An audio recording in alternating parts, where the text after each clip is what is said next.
All right, we want to welcome everybody to the Axalta Live studio to the Excellence by Design series. I'm your host, Titus Cartwright, with special guest Bob Little actually in the studio with me physically for episode number 2. So we want to welcome everybody, also Bob, but we have a great show underway for you today. We're going to talk about how to get more cycles per day through the shop.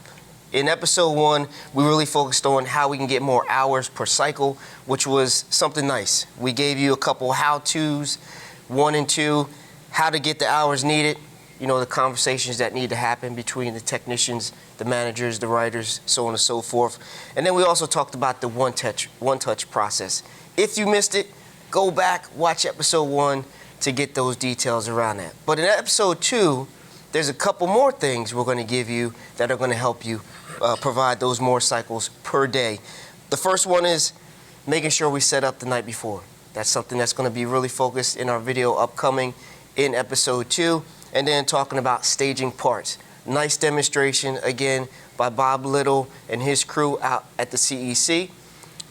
As we get into this second episode of Excellence by Design, Bob, this is something we're really trying to help customers build up their productivity and things like that. Any other thoughts? Oh, no.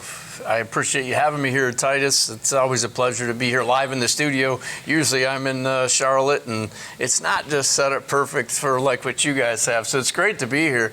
And this is exciting, you know, to take the, you know, what we have currently in the shops, and there's always a lot of hiccups. And what we're trying to do, you know, is minimize that and just think ahead, right? Think smarter. How do we you know, fit that 10, 12 hours in the booth to where we're being efficient, taking advantage of that booth.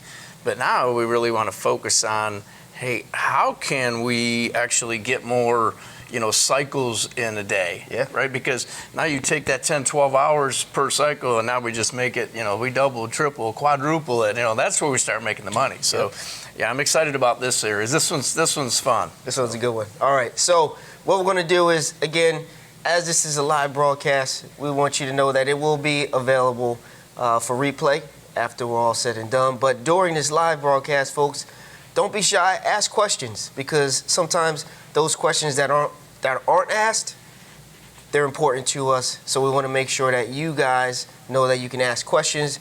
We can basically answer those questions during this broadcast, but also in the replay, those questions will be available as well. So that way, anyone that's watching the replay, they can see really what was on the thoughts and the minds of those that were watching it live. So without any further delay, Bob, you did a nice job with putting together a couple series of videos around more cycles per day.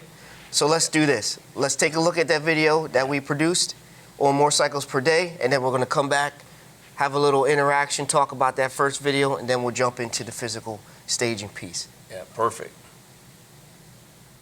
Hey, thanks, Titus. And thank you again for joining me here today as we continue our series on paint production. You know, the last time we were together, we talked about how we can improve our paint hours per booth cycle. Well, in this series today, we want to talk about how do we increase the number of cycles per day. And along with that, we want to talk about staging, right? Why is it important to pre-stage our cars before they head into the spray booth? So last time we talked about going from 8 hours per booth cycle to 10 paint hours per booth cycle. And I hope that you found that challenging, and I hope that you've actually took that challenge and tried to increase 2 hours per booth cycle, giving you a total of 10. Well, today we want to talk about increasing not just the 10 hours of paint labor hours, but we also want to now challenge ourselves to actually increase the number of booth cycles that we do each and every day. So I'm hoping that you're sitting there and you're saying, well, Bob, what's in it for me? Well, I'm glad you asked. Because what's in it for you is just this, right? What if we can add just one extra booth cycle per day, right? So when we look at it, last time we were together, we talked about increasing our hours, right? And if we went from 8 hours, we were doing $40 an hour. It came out to $960 a day. and it gave us just over $19,000 a month. Okay, you could say that's not too bad. But think about this, that was during a 3-cycle day. And now remember, we went from 8 hours to 10 hours, right? Hopefully you took that 2-hour challenge. But now we want to go from 3 cycles a day to 4 cycles a day. And here's where it really starts to make an impact. Because at $40 an hour, if we did 10 hours per cycle, 4 cycles per day, we're actually doing $1,600 a day, or now $32,000 a month. Now that's up from the old $19,200 that we were doing. That's a dramatic improvement. And if you're doing that, congratulations, right? So that total monthly extra at $40 an hour really comes out to an extra $12,800 per month by increasing our paint hours per booth cycle. But now, instead of 3 cycles a day, we're actually doing 4 cycles a day. So that's 800 versus 480. So if you are a painter and you flag, let's just say $10 an hour flag hours, which really isn't a lot of money in today's day and age.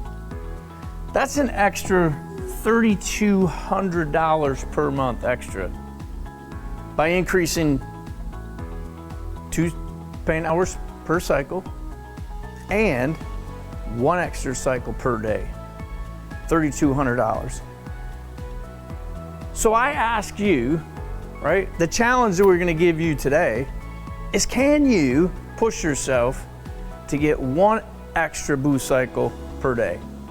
Because the bottom line shows that if you can do it, it's pretty beneficial.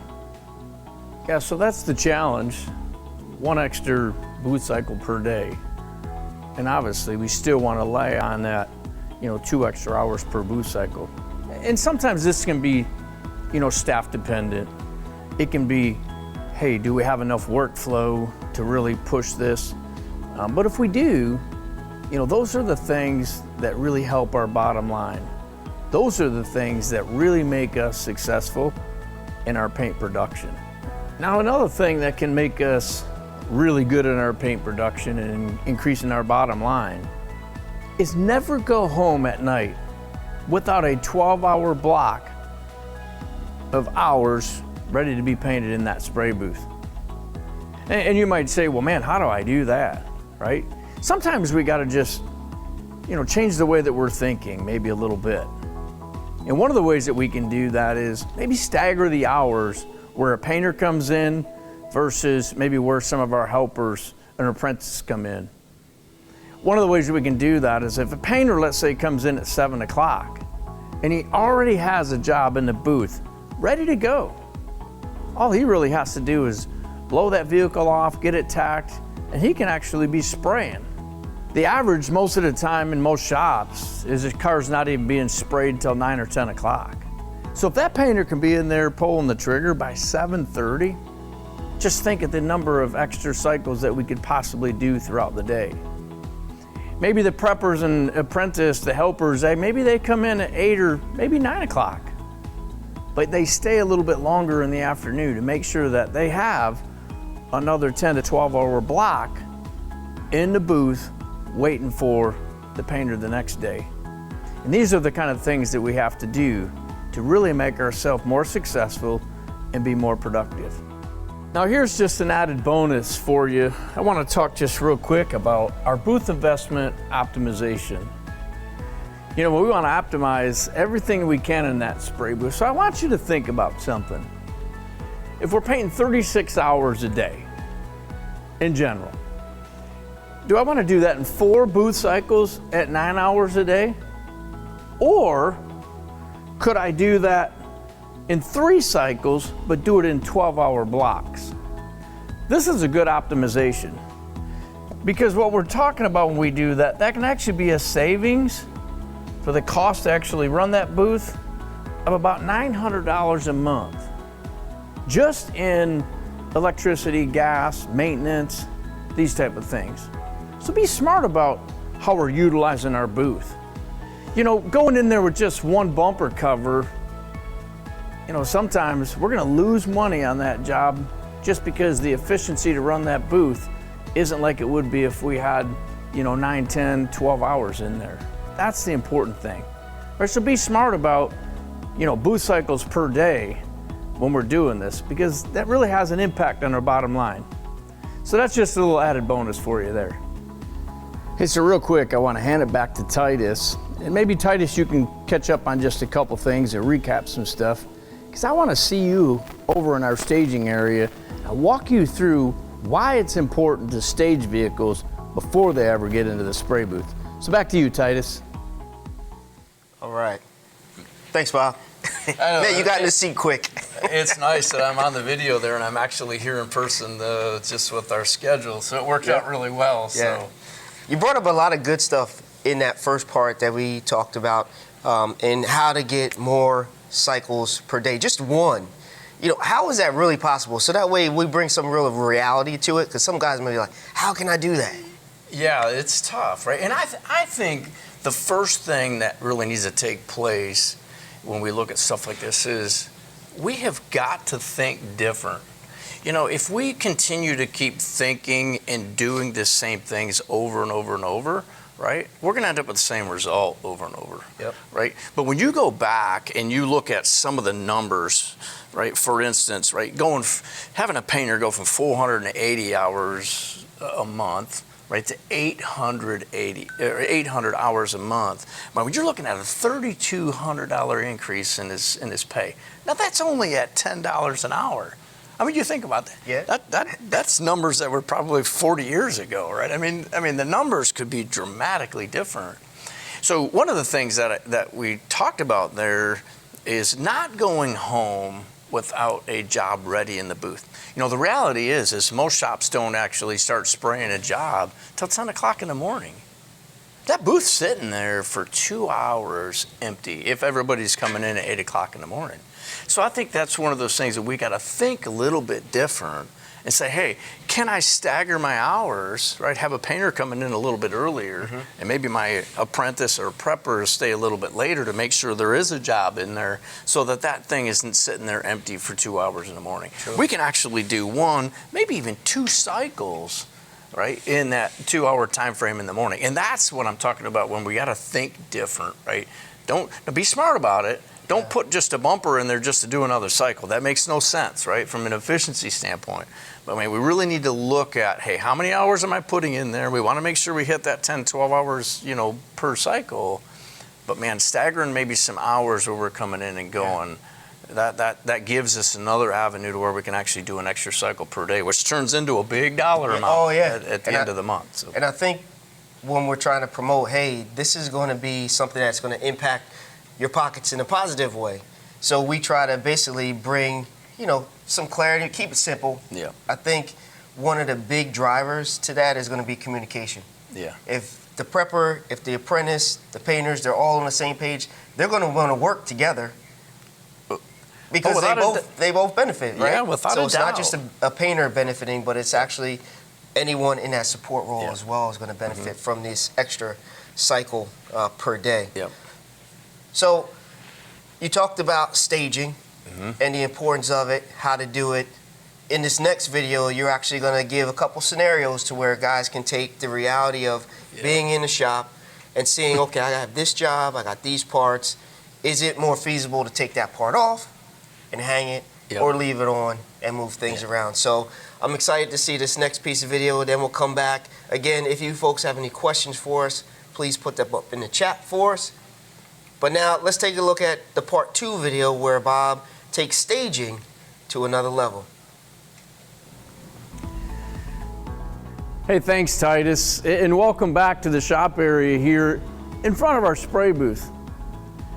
And when we start talking about pre-stage, I want to talk about the most important thing is our lines that we have here taped out on the floor. Now, you can tape them out, you can spray them, but the most important thing is to make sure that when you lay out your staging area, that it's the size that you actually want to be able to spray in. It's not necessarily the size of the inside of my spray booth. You know, I want to leave 2.5 or 3 feet between that line and the spray booth wall, to where when I'm spraying panels that I'm not getting overspray, all over my booth walls. And this will help me get cleaner paint jobs as well. Now, you might ask me, well, Bob, why is this important? Well, there's a few things.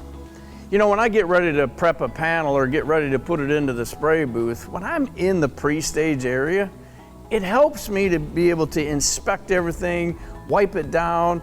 Maybe I'm using an anti-static gun to make sure I eliminate some dirt off these panels, because I don't want to take the dirt into the spray booth with me. So it's important, during a pre-staging area, to have the opportunity to inspect the panels. Yes, somebody's already prepped them, but it doesn't mean that maybe they've missed something, they've got in a hurry, maybe they overlooked something. So that's why it's important. It's a perfect opportunity. If we have something wrong with a panel right now, let's send it back to prep before we get it into the spray booth. The main benefit, though, really, is to know, hey, can I fit all this into the spray booth and still have enough room to get around every panel? So in this case, we have a vehicle, I have a replacement fender, and I have a replacement bumper. And my blend panel, in this case, would still be on the car. I want you to think about something. Over the last couple episodes, the last episode and this one both, we've talked a lot about, paint hours per booth cycle, but now we're talking about, how many booth cycles can we do in a day? And from an efficiency standpoint, we want to fit as many hours in that booth as we can. When you look at this, we got a vehicle here with just a blend panel on it. It's already de-trimmed. How hard would it be to take this door off of this vehicle? Just unplug the wires from the A-pillar, pull it off of here. We could, at that point, we could say, hey, we don't even need this car, right? We could eliminate the car body, get that right out of the spray booth, right? I would take that door maybe, and I would put it here, and then maybe I reconfigure my booth, right? So I have a door down there, I have a fender, I could take my bumper cover, I could actually put this, maybe in an area like this. Again, I'm staying within my spray parameters, right? And the benefit is, if I had a door there, I had my 3 panels that I would be working on off that vehicle. It gives me this whole area now to where I could actually fit maybe another bumper or 2 in that same booth cycle. Again, the target was going from, 8 hours of paint label per booth cycle. We're trying to target that 10 or 12. This would be very easy. If I could fit 2 more panels in here from another job, I'd possibly maybe even have 14 or 16 hours. And that's efficiency. Now, this, in my opinion, would not be the best place to actually have a pre-staging area right in front of the spray booth. Yeah, you might say, well, why did I put it here? Well, it was really set up for demonstration purposes. But if I had a drive-through booth and I could drive the vehicle right out the other side, this would be a pretty good staging area. However, the booth that I have here, I have to back a vehicle or pull the parts back out right here. So this would not be a good place to stage it, because I would have to move all of this out of the way to get everything out in order to put it all back in. So look around your shop. I encourage you to look around your shop and say, hey, where can I put a staging area that makes sense to where it doesn't hinder production, right? Because there's a lot of value in having a staging area. Again, right? I appreciate you being here, and I'm gonna turn it back over to Titus, and I will see you in my office to where we can have a little bit of Q&A. Thanks again. I'll see you in a couple minutes. Take it away, Titus. All right. Well, you made it back to this office. I did. Pretty quick. It's amazing. It's just, you just jump around. It's like the Jetsons. Yeah, Star Trek something. Yeah, exactly. But excellent demonstration when it came to staging. You did a lot of things around, making sure that we focus in that area, making sure we have that 10 to 12, and sometimes depending on the parts, like we took a door off, right? Now you're able to get probably 4 to 6 more hours in that cycle. Yeah, Titus, I think this is what happens a lot of times in the collision business. We certainly want to get paid for everything that we have on a repair order. You look at the repair order, we want to make sure everything is on there. But there's so many times, I think, in this business that we get so hung up that if it's not on the order, man, I'm just not doing it. I'm putting my feet in the sand and I'm not doing it, And in this case, the door is de-trimmed and I've got some replacement panels, and to put the whole car in a spray booth to eat up a lot of space. That real estate's lost. For a panel that now is already de-trimmed. I mean, we just take off a couple bolts or pins and pull a plug, and it's like, man, now I can fit the extra 4 or 6 hours from another job in there. And on-time delivery is so important, and this helps our on-time delivery to minimize rental days and all these different things. And it's really, we get that all the time where it's like, yeah, but I don't want to pull another panel off because maybe we'll scratch it putting it on. But as a painter, the years that I was painting, I did not have a problem. Hey, Mr. Bodyman, let me help you hang that so you don't scratch it. But the statistic is, we are more beneficial doing this and we're more productive, even if we have a scratch periodically that we have to come back maybe and fix. The statistic shows that we're further ahead than when we can paint parts off the car like that. It's less taping, masking, so we save cost on all that type of thing, plus the time to do it. And then you still got to unmask it. I mean, so there's a lot of things that come into play there. So, again, it's going back to the segment from the earlier when we just took think different. We have to think different, right? To fit more hours in the booth, we want to maximize the hours in the booth, right? We don't want to do booth cycles just to do booth cycles, right? With nothing in there. Yeah, with nothing in there. It makes no sense, right? So those are the kind of things that we want to think different, right?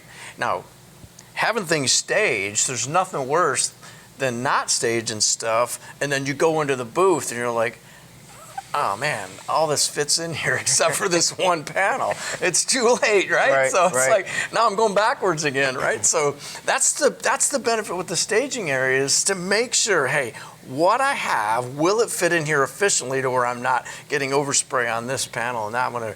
And you'll notice, maybe some of you noticed this, that when I was moving the bumper after we took the car out of the picture, it was on rollers, right? It moves around real easy. I was going to say that. Right?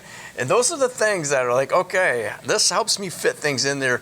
And if I have them on rollers, the efficiency there helps me move them. So if I'm a little bit tight from an application standpoint, maybe with a part that's a different color, I can move this out of the way to give me a little bit more space. So, and these are the things that help us think different, that we need to do to help us increase these, the booth cycles and the hours in the booth cycle. So let me throw this scenario out there, just because it comes up. We talked about, not just doing a cycle just for the sake of doing a cycle, but let's say, these guys, they have 8 hours ready to rock and roll. And to get those 10, 12 hours, they got to wait a little bit of time.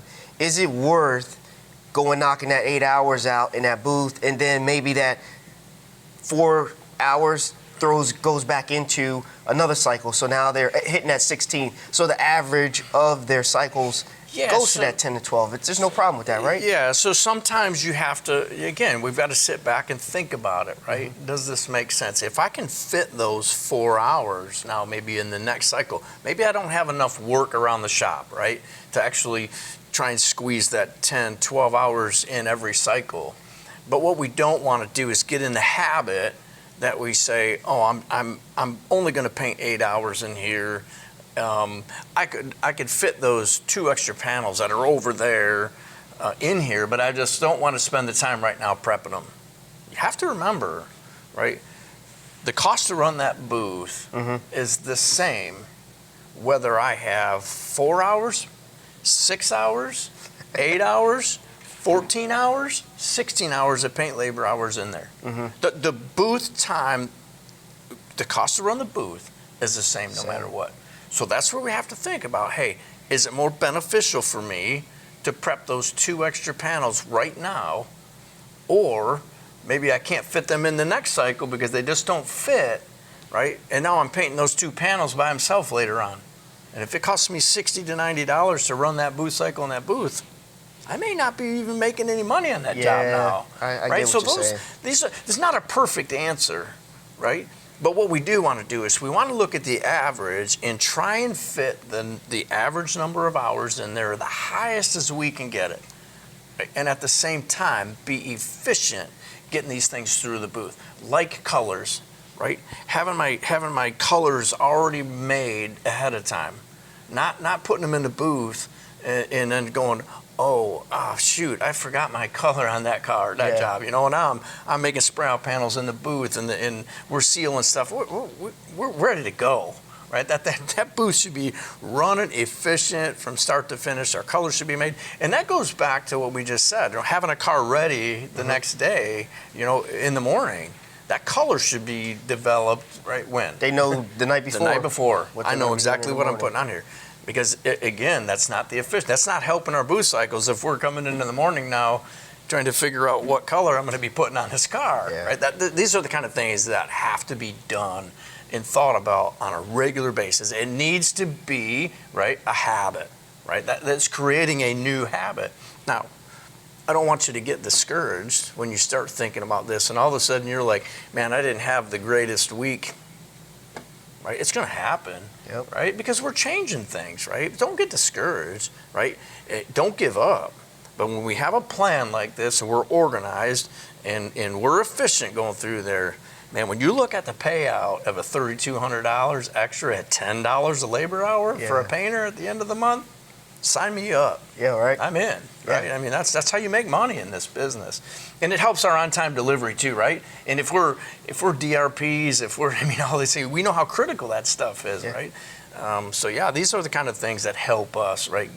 Be more efficient with the number of cycles that we're going through there every day. True. And I think that's why this series that we're developing to help, in different areas of this industry, it's like Bob mentioned, think about change. Nobody likes change, but guess what? Sometimes these changes actually really turn into something positive. Even if there's a little bit, you mentioned like a little struggle in the beginning to try to get it going, that's okay. Because at the end of the day, once you start putting that into practice, it becomes routine. And now, you're working on to the next. Yeah. You're on to the next. It never fails, right? The first week you try this and you really start focusing on, hey, I'm challenging you, right, to try things different, right? And it never fails. You're going to have that week where every job you do, it seems like somebody scratches something or it gets damaged, and getting put back together. And that's always the monkey wrench thrown into it, right? Because now you got to figure out, man, I already had this planned out. Yep. Now I got to figure out how to put this back in here again. So nothing's perfect in this business, right? There's a lot of hiccups, but the more we can stay focused on things, right, the more fluent they become. And at the end of the day, then we are more efficient. We make more money. The shop makes more money, right? And that's the thing. So we as long as we have work in the shop, right? Man, this is a huge benefit. Right? Fit as much in you as you can, but at the same time, work smart, stage everything, get that stuff blown off intact so that when we get into the booth, the jobs are already cleaner. It minimizes polish time later. These are the things where staging stuff really has an advantage. And there's not even to speak about when we're wiping things down in that staging area and inspecting things when we find something that's minor. If a booth is on a bake cycle, for 20, 30 minutes, whatever, we have a little bit of time to fix something. Man, that's the time to do it. It's not the time to do it in the spray booth. So having a staging area where we can inspect things or whatever, it's a huge advantage. True. It keeps that flow. And like you mentioned, it doesn't have to be right outside the booth, but it does have to be an area to where you can kind of map out what you have actually in the booth to be more effective. So we gave you things to think about with our first 2 episodes of Excellence by Design series when it comes to more hours per cycle. So we put that challenge, the 2-hour challenge. Well, in this episode, we put the 1 cycle challenge in there. So we got 2 hours plus 1 cycle equals a lot of dollars and cents. And that's what we want to try to make sure that folks are understanding. We're here to help.